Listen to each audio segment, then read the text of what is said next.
बाहेर पण लोक मला म्हणतात की मृण्मयी देशपांडे नाव आहे तुझं, पण मला मराठी जास्त आवडतं कारण की ती माझी मदर टंग आहे, मातृभाषा आहे. अंगावरती काटा येण्यासारखा तो सीन होता, तो खूप छान झालता. म्हणजे मी बॅक स्टेजला होते तरी पण त्या सीन बघताना मला असं घाबरायला झालतं. एक्साइटमेंट जास्त होती भीतीपेक्षा. तरी माझे फ्रेंड्स, माझे टीचर्स खूप सपोर्ट करतात, प्रिन्सिपल मॅम खूप सपोर्ट करतात मला. आणि मला जर कुठे बाहेर जायचं असेल तर मी त्यांना एक तर आजी आजोबा किंवा आई बाबा असे पायाला थोडं तेल वगैरे लावून दिल्यावरती छान वाटतं.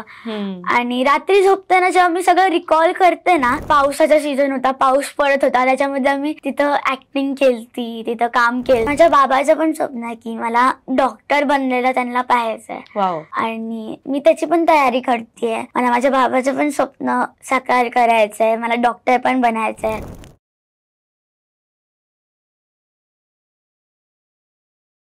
नमस्कार, MLA टॉक शो मध्ये तुमचं मनापासून स्वागत आहे. मी आहे तुमची होस्ट अभिलाषा आणि फेसबुकवर सर्च करा MLA महाराष्ट्रीयन लेडीज असोसिएशन आणि लगेच जॉईन करा.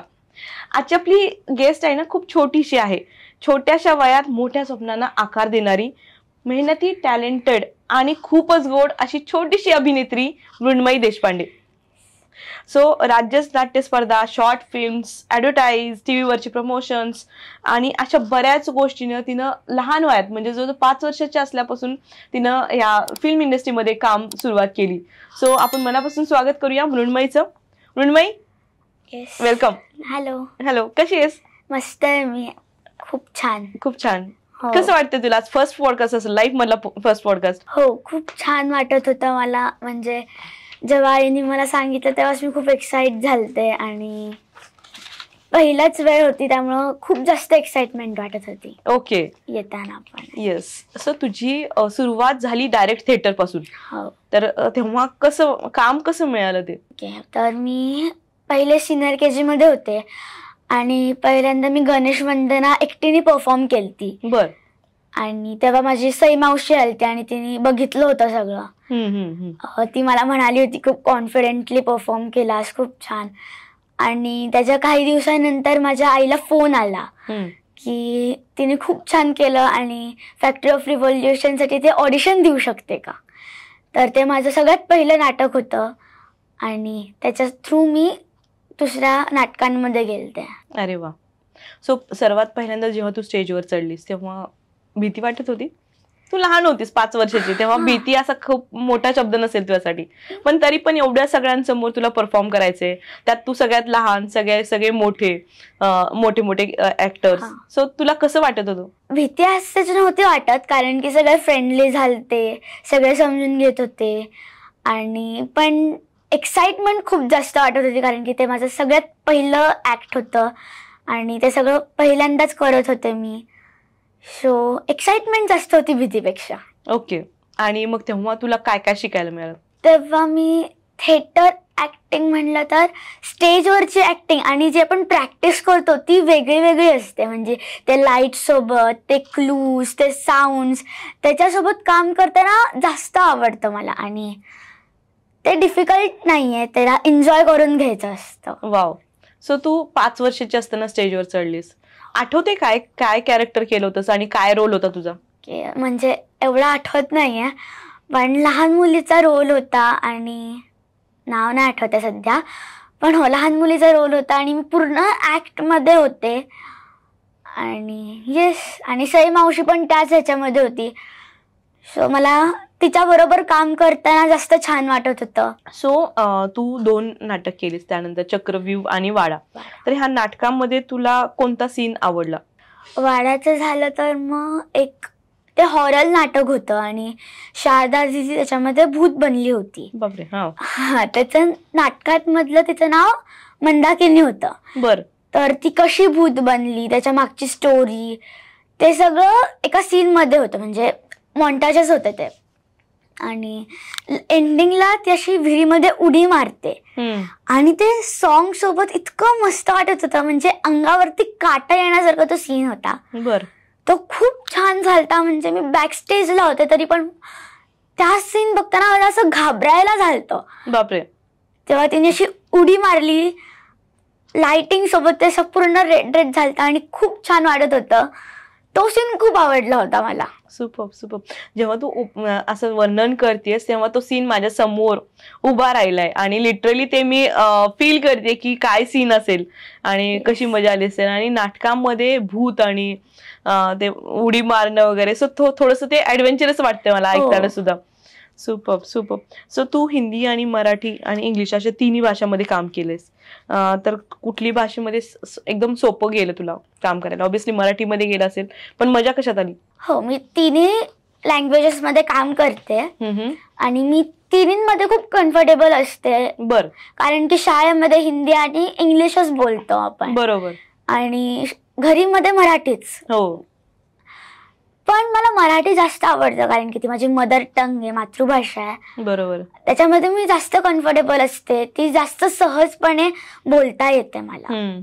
सो तीच मला आवडते. सुपर. सो इंग्लिश मध्ये काय काय केले तू? इंग्लिश मध्ये मी शॉर्ट फिल्म्स केली होती एक. बर. एकच शॉर्ट फिल्म केली. अजून ऑडिशन्स देते मी इंग्लिश मधल्या. बर. पण अजून काय जास्त नाही झालंय, पण ती शॉर्ट फिल्म केली आहे. बर. सो तू एक शॉर्ट फिल्म बद्दल बोलतेस, तर डायरी ऑफ विनायक पंडित ह्या शॉर्ट फिल्म मध्ये तू काम केलंस, तर त्यामधून काय शिकायला मिळालं तुला? ती माझी सगळ्यात पहिली शॉर्ट फिल्म होती. अच्छा. आणि सगळंच पहिल्यांदा होतं. कॅमेरा, ऍक्शन, त्याच्यानंतर माईक्स, सगळं पहिल्यांदा होतं. आणि त्याच्यामधनं खूप काही काही शिकायला मिळालं. आणि मला हे पण कळालं की जे ऍक्ट्रेस असतात किंवा ऍक्टर्स असतात त्याच्या मागं खूप सगळं काम करणारे असतात त्यांच्यासाठी, जसं की स्पॉट बॉयज, मेकअप मॅन्स आणि कॅमेराज सांभाळणारे लोक असतात. त्यांच्यामुळं आपण पुढे जातो, त्यांच्यामुळं आपण जास्त लोकांपर्यंत पोचतो. सो ऍक्ट्रेस आणि ऍक्टर तेव्हा ऍक्टिंग शिवाय काही नाही करत. बरोबर. पण त्यांच्या मागे जे लोक त्यांच्यासाठी काम करतात त्यांना आपण थँकफुल असायला पाहिजे, ते मला कळालं. सुपर. आणि थिएटर ऍक्टिंग आणि कॅमेरा ऍक्टिंग मध्ये खूप खूप डिफरन्स असतो. बरोबर. थिएटर ऍक्टिंग आपण सहज करायची असते आणि लोकांसमोर करायची असते. त्याच्यामध्ये कुठलाच चान्स नसतो की आपण रिटेक करतो. पण कॅमेरा ऍक्टिंग मध्ये आपण रिटेक करू शकतो आणि खूप साइड्स मध्ये आपल्याला हे करायचं असतं. Left side, middle side, right side, त्याच्यामध्ये खूप वेळ जातो. पण मला दोन्ही खूप आवडतं. Super super. सो आता तू थिएटरवरनं कॅमेरा समोर म्हणजे शॉर्ट फिल्म मध्ये तुझं पदार्पण झाले आणि शॉर्ट फिल्म्स पण तू करतीयस. सो अक्कासाहेब फाउंडेशन ह्या प्रमोशनचं शूटिंग केलं तू, तर ह्या शूटिंग मध्ये गौतमी देशपांडे सोबत तुम्ही काम केलंस, तर कसं वाटलं तुला तिच्यासोबत काम करताना? मला खूप छान वाटलं. ती खूप फ्रेंडली आहे आणि म्हणजे आम्ही त्याच्यासोबत हसून खेळत बोलत होतो. असं वाटत सुद्धा नव्हतं की ती खूप मोठी सेलिब्रिटी आहे. बर. आणि ती खूप फ्रेंडली होती. आल्या तिने आमच्याशी फ्रेंडशिप करून घेतली, आमच्याशी बोलली. आणि माझ्या आजीला ऍक्च्युली मृण्मयी देशपांडे आणि गौतमी देशपांडे खूप आवडते. बर. आणि तिच्या ताईचं पण नाव मृण्मयी, हे माझं आणि तिचं नाव सेम आहे. ऍक्च्युली मृण्मयी देशपांडे वरूनच माझं नाव ठेवलं होतं माझ्या आजीने. कारण की मृण्मयी देशपांडे तिला खूप आवडत होती आणि मला खूप भारी वाटायचं की मला तिच्यासोबत काम करायला मिळालं. Super super. सो कसं वाटतंय तुला की एखाद्या ऍक्ट्रेस वरनं तिचे म्हणजे ऍक्ट्रेसच्या वरनं तुझं नाव सेम आलंय, मृण्मयी देशपांडे, पुढे जाऊन तू पण अशीच एक मोठी ऍक्ट्रेस होशील असं स्वप्न आहे का तुझं? हो, माझं असं स्वप्न आहे. आणि बाहेर पण लोक मला म्हणतात की मृण्मयी देशपांडे नाव आहे तुझं. लोक म्हणतात की मला त्याच मृण्मयी देशपांडेची आठवण येते हिचं नाव ऐकल्यावरती. ऍक्च्युली मला असं वाटलं होतं की मृण्मयी देशपांडेचं प्रोफाईल जेव्हा आलं तेव्हा मला असं वाटलं की मोठ्या ऍक्ट्रेसचं आलं, पण निश्चितच पुढे जाऊन तू मोठी ऍक्ट्रेस होणार आहेस. जो चेहऱ्यावरचा कॉन्फिडन्स आहे, जो गोडवा आहे, तो सांगतोय है ना. सो वर्गमंत्री मध्ये पण काम केलंस, तर कसा होता अनुभव त्याबद्दल? वर्गमंत्री माझी वेब सिरीज होती आणि त्याच्यामध्ये पण मला खूप सगळे फ्रेंड्स मिळाले होते. आणि ती लिडरशिपची होती ऍक्च्युली. त्याच्यामध्ये पण काम करताना खूप छान वाटलं. ते सर्स पण खूप फ्रेंडली होते आणि आम्ही तिथं 7 दिवस होतो. आणि पावसाचा सीझन होता, पाऊस पडत होता, त्याच्यामध्ये आम्ही तिथं ऍक्टिंग केली, तिथं काम केलं. एखादा असा प्रसंग जिथं खूप मजा आली असं? आम्ही बॅक स्टेज वरती असायचो आणि जेव्हा आमच्या सीन्स नसायचे तेव्हा आम्ही मेकअप रूम मध्ये जाऊन बसायचो, गप्पा मारायचो, आमचे सीन्स रिवाइज करायचो. तर तेव्हा काय झालं, असाच एक दादा आलता आणि माझा फोन त्यांनी असा वरती ठेवला होता. तिथं एक असं जागा होती आणि तिथं वरती ठेवला होता आणि मी जस्ट त्या दादाला रिक्वेस्ट करत होते, दादा दे मला त्याच्यामध्ये स्क्रिप्ट लर्न करायचं आहे. खूप खूप आठवणी आहेत त्या ह्याच्यामधल्या आणि खूप मज्जा आली ते करताना. आणि अजून एक सीन होता की असा पाऊस आलता आणि आम्ही असे पळत पळत येत होतो. कॅमेरा भिजला होता, मला परत एकदा ते सगळं करावं लागलं होतं. सगळंच परत एकदा करावं लागलं, पण मज्जा आली. सो मग जेव्हा डायलॉग्स करायचे असतात, लर्न करायचे असतात, राहतात लक्षात सगळे डायलॉग्स की होतं कधी विसरल्यासारखं? नाही राहतं, पण जर कधी एका सीनला झालंच विसरल्यासारखं तर मग त्याच रिलेटेड मनातले टाकते मी कधी कधी. अरे वा, चालतं तसं? हा, त्याच रिलेटेड टाकते. बर. किंवा जर एक शब्द मला लक्षात नसेल राहत तर मी त्याच्या ऐवजी सरांना विचारते की मी ह्याच्या ऐवजी दुसरा शब्द टाकू का, तर मग मी दुसरा शब्द टाकून ते लक्षात आणते. Okay okay. सो ह्या सगळ्या गोष्टी करत असताना म्हणजे कॅमेरा फेस करणं किंवा शूटिंग्स म्हणा, मग त्यासोबत अभ्यासावर परिणाम होतो का? दोन्हीमध्ये असं होतं, सगळं मॅनेज होतं?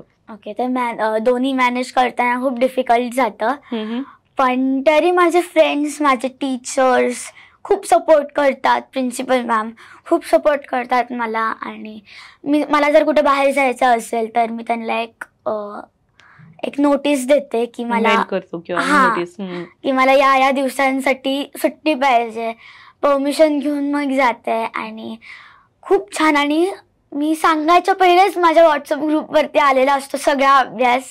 किती छान. असं कधी होतं का की शूटिंगच्या तिथं तू अभ्यासाचं घेऊन गेलीयस आणि आता डायलॉग झालेत, आता मला अभ्यास जवळ आली एक्झाम, मला अभ्यास पण करायचा, असं होतं कधी? आतापर्यंत तरी नाही झालंय, पण हा, माझ्या मैत्रिणींची मी कॉन्टॅक्ट ठेवून असते की काय काय केलं, काय काय झालं. मग तू एवढं सगळं करत असताना स्कूल, अभ्यास, ऍक्टिंग, मग तुला दमल्यासारखं होत असेल ना? मग तू काय, तुझं फेवरेट ऍक्टिव्हिटी काय त्याच्या व्यतिरिक्त? हो, खूप दमल्यासारखं होतं. ट्युशन, शाळा आणि मग त्याच्यानंतर परत प्रॅक्टिस. पण आल्यानंतर आजी आजोबा किंवा आई बाबा असे पायाला थोडं तेल वगैरे लावून दिल्यावरती छान वाटतं. आणि रात्री झोपताना जेव्हा मी सगळं रिकॉल करते ना, तेव्हा असं वाटतं की परत जायचंय, परत सगळ्यांना भेटायचंय, तेव्हा परत एनर्जी येते अंगामध्ये. सुपर. म्हणजे खूप छान. म्हणजे तू स्वतः मोटिवेटर आहेस. खूपच छान. सो तुला मोठं झाल्यानंतर काय व्हायचं स्वप्न आहे? ओके, माझं स्वप्न तर असं आहे की मला मोठं ऍक्टर व्हायचं आहे आणि असंच थिएटर ऍक्टिंग, शॉर्ट फिल्म्स मध्ये काम करत राहायचं आहे. पण माझ्या बाबाचं पण स्वप्न आहे की मला डॉक्टर बनलेलं त्यांना पाहायचं आहे. वाव. आणि मी त्याची पण तयारी करतेय. मला माझ्या बाबाचं पण स्वप्न साकार करायचं आहे, मला डॉक्टर पण बनायचं आहे.